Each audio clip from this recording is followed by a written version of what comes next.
ዝኸበርኩም ተኸታተልቲ ኤማቲብ ከመይ ጸንሑ ንዓርቢ 9 ግንቦት ቀዳማይ ትሕዝቶ ዕለታዊ ዜና ስፖርት እንሆሰናይ ምክትታል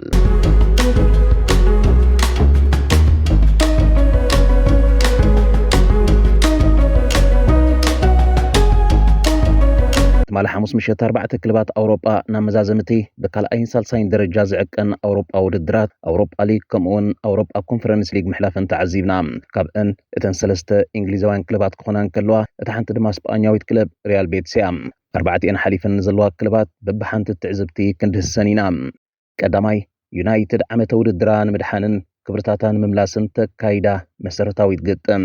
ኣብቲ 21 ግንቦት ዝካየድ መዛዘም ፀወታ ኣውሮፓ ሊግ ማንቸስተር ዩናይትድ ድሕሪ 8 ዓመታት ንምዕታራክ ተኣቱም ከላ ቶተንሃም ግን ን41 ዓመታት ኣብ ኣውሮፓዊት ዋንጫ ኢዳ ኬምብረት ትጓዓዞን ዘላ መኸተምታ ክትገብር እያ ክትኣቱም ብዓብኡ ኸኣ ኣብታ ዝደኸመት ዓመተን ኣብ ቻምፒዮንስ ሊግ ዘሳትፈን ኮታ ንምምፃእ እንተደኣ ጋንትኡ ነዛ ዋንጫ ወሲዳ ኣብ ቻምፒዮንስ ሊግ ዘሳትፋ ኮታ ረኺባ ናይ ኣስታት 100 ሚልዮን ፓውንድ ገንዘብ ካብ ምብኻን ከም እትድሕን ተረዲእዎ እንተልዩ ምስተሓተ ኣሞሪም ገንዘብ ኣይኮነን እቲ ዝያዳ ኣገዳሲ ነገር ከም ኣሰልጣን እንተደኣ ወናጩ ክትዕወት ክኢልካ ንእምነትካ ይበርኾዩ ኣብ ልዕሊ ተፃወቱን ብተመሳሳሊ ብዓብኡ ድማ ኣብ ደገፍትኻ ትፈጥሮ ሓጎስ ዝተፈልየ ይኸውን እንተደኣ ተዓዊትና ዝመፅእ ዓመታት ቻምፒዮንስ ሊግ ክንፃወት ጥራይ ኣይኮናን ንብዙሕ ኣብ ውሽጢ ክለብና ዘሎ ስምዒታት ብዝቐልጠፈ ንምቕያር እውን ክሕግዘና ኣይክብል ንኣገዳስነቲ ናይ መዛዘም ፀወታ ገሊፆም ዝመፅእ ዓመታት ቻምፒዮንስ ሊግ ንትሳተፍን ካብ ዝበለፃ ክለባት ላሊጋ ዝእዋንን ዝኾነት ኣትሌቲክ ክለብ 7-1 ረቲዕካ ክትሓልፍ እሞ ድማ ኣብ ፕሪምየር ሊግ ካብ ዘይትዕወት 2 ወርሒ ቀሪቡካ እናሃለወ ግን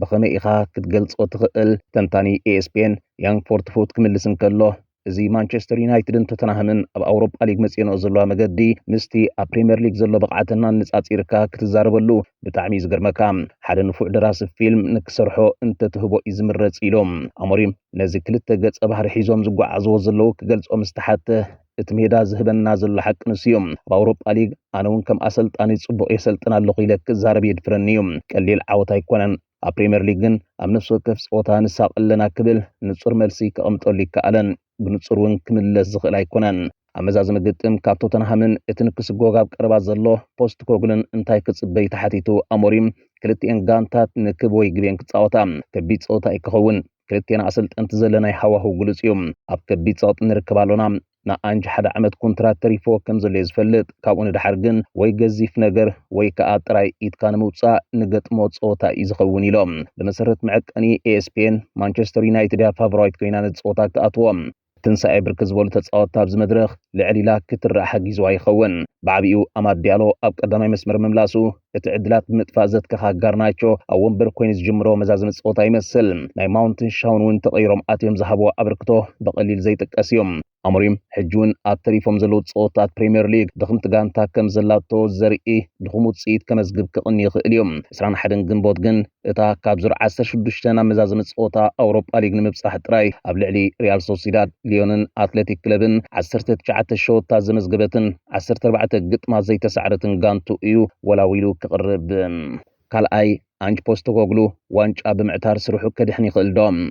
ናይ ቶተንሃም ድማ ካብ ናይ ዩናይትድ ንላዕሊ ዘገርም ዛንታ እዩ ን19 ግጥማት ፕሪምየር ሊግ ፍርቁ ዝተሰዓረት 57 ሸወታት ዝተመዝገባ ን4 ክለባት ጥራይ በሊፃ ኣብ መበል 16 ተርታ ዝተሰርዐት ኣብ ታሪኻ ዝደኽመት ጋንታ ሒዛ ትጓዓዝ ኣብ ዘላቶ እያ መዛዘመ ግጥም ኣውሮፓ ሊግ ክትረግጽ ኣብ ልዕልታ እማኒት ጋንታ ኮይና ክትጓዓዝ ዝጸንሐት ብዶግሊሚት 5-1 ዝተዓወተት ነዚ እውን ብኸመይ ከምኡ ኮይኑ መልሲ ክትረኽበሉ ዘጸግመካ እዩ ፖስተኮግሉ ኣብቲ ተደጋጋሚ ስዕረት ፕሪምየር ሊግ ዘመዝግበሉ ዝነበረ እዋን ደጋጊሙ ምስ ደገፍቲ ክለቡ ተባኢሱ እዩ ኣብ ሓደ ፀወታ ናብ መቀየር ክዳን ኣብ ዘምርሓሉ ዝነበረ ሓደ ደጋፊ ናብ ታሕቲ ደኒኑ ኣይተሓፍርን ዲኻ ጋንታና ባላሽኻ ኣብ ስራሕካ ትቕፅል ዘይትገድፈልና ክለብና ምስ በሎ ብተፃዋታዩ ማቲስተል ዝተወጠጠ ፖስተኮግሉ ናብቲ ደጋፊ ብምቕራብ ናብ ምምልላስ ከኣቱ ፈቲኖም እዚ ፋልማይተር እዩ ይነበረን ደጋጊሚ ምስቶም ንክለብና ብውዱቕ ታክቲክሱ ደዊንዋ ዝብል ርድኢ ዘለዎም ደገፍቶም ኣብ ባእሰኣት እዮም ዳኒ ሌቪን ቦርድ ክለብ ቶተንሃምን ካብ ስርሑ ከኣልዎ ዘይከኣልሉ ክልተ ምክንያታት ጥራዮም ነይሮም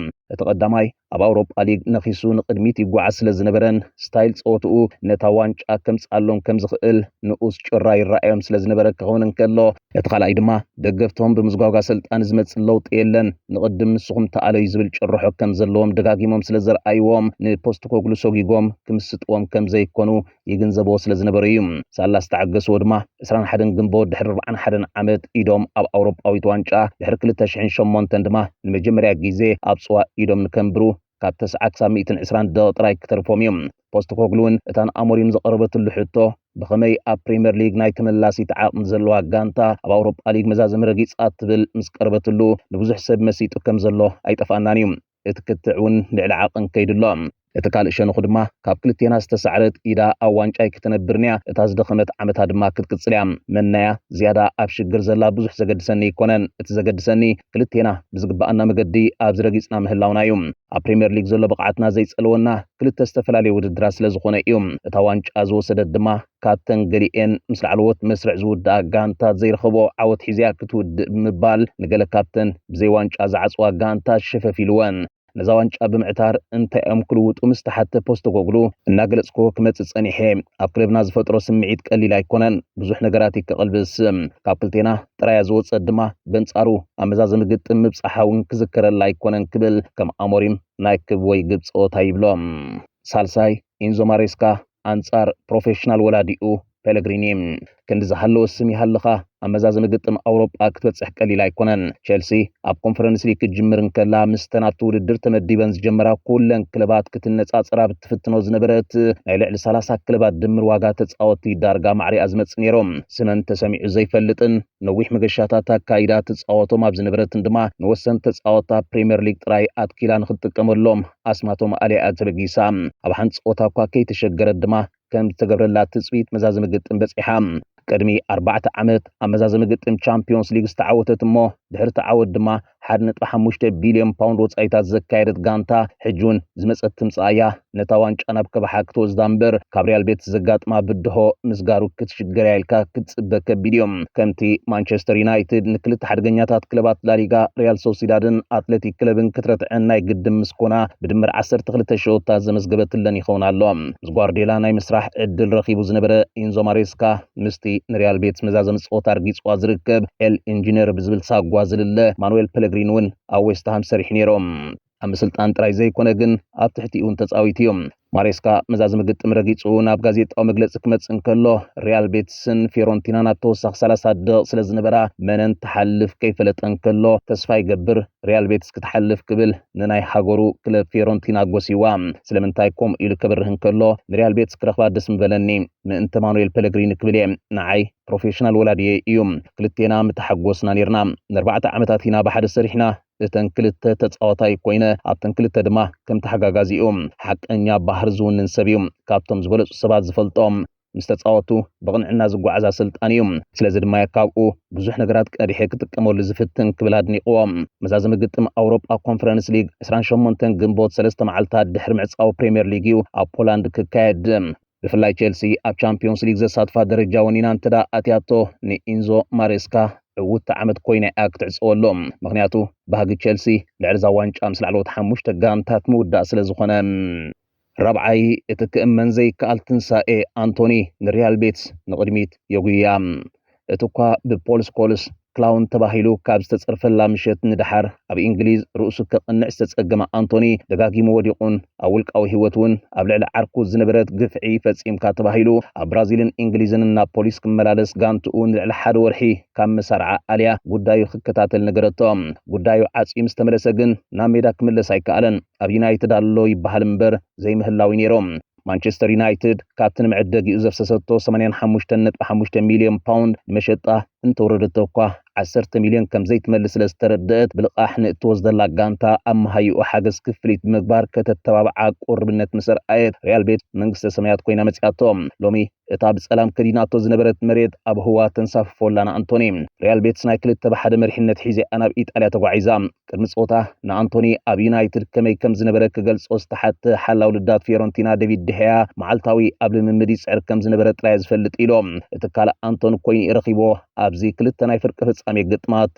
ካብ ቅላዕ መቕጻዕቲ ተመጢጡ ንዝኸዳ ህራም እኳ ክበጽሕ ኣይከኣለን ዓንዲ ገጭያ ተመዝጊባ ንቤትስ መሪሕነታት ሒዛታ ፊዮረንቲና ነታ ኣብ ሴት ፒስ ድኽምቲ ምዃናት ትግንዘባ ቤትስ ክልተ ሸወታት ካብ ናይ መኣዝን ቅላዕ ምስ መዝገበትላውን እንተኾነ ኣብ ተወሳኺ 30 ደቂቕ አንቶኒ ኣብ ጥራይ ልዳት ትምዝገብ ኩዕሶ ፊት ንኢዛዝሉ ኣረኪቦ ኣብ ክልቲአን ሾታት ጋንቱ እግሩ ሓዊሱን መዛዘመ ግጥም ንኽትረግጽ ድማ ኣብቅዕዋን ማዕከናት ዜና ኣብ ፈለማ ንኣንቶኒ ከላግጻሉ ጎት ዝብል መጸውዒ ንሜሲ ወይ ሮናልዶ ጥራይ እስተሓዝ እስም ምሰጠመቕኦ ሎምሎሚ ናይ ባሓቂ እምበር ገይሩ የብለና ኣሎም ደገፍቲ ማንቸስተር ዩናይትድ ኣንቶኒ ከምዚ ዓይነት ብቕዓት አንጸባሪቑ ንቤትስና መዛዘመ ግጥማስ ገይሩ ንመጻኢኡ ብዘድሓኖ ብሓጎስ ክንኽነኽ ምስ ተዓዘብዎ ኣብ ዘውሓዞ ርእቶታት መለስዎ ናብ ጋንታና ኣሞሪም ከስርሖ ይኽእል ክብል እንከሎ ቀዳማይ ወሃብ ርእቶ ካልኣይ ድማ ክንመልሶ ጥራይ ዘይኮነ ዘሎና ናይ ማህያ ወሰኹን ክንገብረሉ ይግባአና እዩ ምክንያቱ ንሕና ኢና በዲልና ነርና ኢሎም ሳልሳይ ከዓ ከምዚ ዓይነት ብስሩዕ ኣብ ሸቶ እግሩ ክሕውዝ ዝኽእል እንተኾይኑ ግን እንታይ እዩ ኮይኑ ነይሩ ጋንታና ክብል ተመሲጢ ይሓትት ኣንቶኒ ድሕሪ ዝመዛዘመ ግጥም ዝረገጸሉ ፀወታ ኣብ ዝሃቦ መግለጺ ደጋጊመ ኢለየ ናብ ሪያል ቤትስ ክመጽእ ምውሳነ እታ ዝበለጸ ዝወሰድክዋ ውሳነ እያ ሕጉስ ኣለኹም ሕጉስ ኣብ ዝህልዎ ድማ ነገራት ይካወነለዩ ነፍሰይ ኣብዚ ረኺብያ ምስ በለ መጻኢ እንታይ ክኸውን ምስ ተባሃለ ድማ ሕጂ ዝውሰን ነገር የለን ትውዳእ ኣለዋ ዝዓመት ሕጉስ ከም ዘለኹ ጥራይ ክገልጽ ዝደሊ ክብል ህይወት ሪያል ቤትስ ከም ዝማዕምኦ ገሊጾም በርከዝ ዝኸበርኩም ተኸታተልቲ ኤማቲብ ኣብ ማእከላይ ሰሙን ዝቕነዩ ኣውሮጳዊ ፀወታት ፍርቂ ፍጻሜ በዚ ዝተዓዘብናይ መገዲ 6 ክለባት ናብ መዛዘመ ግጥም ሰጊረን ኣለዋ 31 ግንቦት ኣብ መዛዘመ ግጥም ቻምፒዮንስ ሊግ ኢንተር ሚላን አንጻር ፒኤስጂ 21 ግንቦት ኣብ መዛዘመ ግጥም ኣውሮጳ ሊግ ማንቸስተር ዩናይትድ አንጻር ቶተንሃም 28 ግንቦት ድማ ኣብ መዛዘመ ግጥም ኣውሮጳ ኮንፈረንስ ሊግ ቸልሲ አንጻር ሪያል ቤትስ ክራኸባ እየን ንሕጂ ትሕዝቶና ኣብዚ ቅድሚ ምዕጻውና ኣብ ቦታ ርእቶ እተን ሰለስተ ዋንጫ ዘልዕላ ክለባት ከተስፍሩ ዓዲምና ንፍለየኩምን ኣብ ዘቕጽል ትሕዝቶና ነቲ ኣብ ቀዳሚ ሰንበት ዝህሉ ንጥፈታት ሊግን ቀዳማይ መድረኽ ጂሮ ዲ ኢጣልያ ሎሚ ዝካየድን ዝምልከት ትሕዝቶ ሒዝና ክሳብ እንምለስ ሰናዩ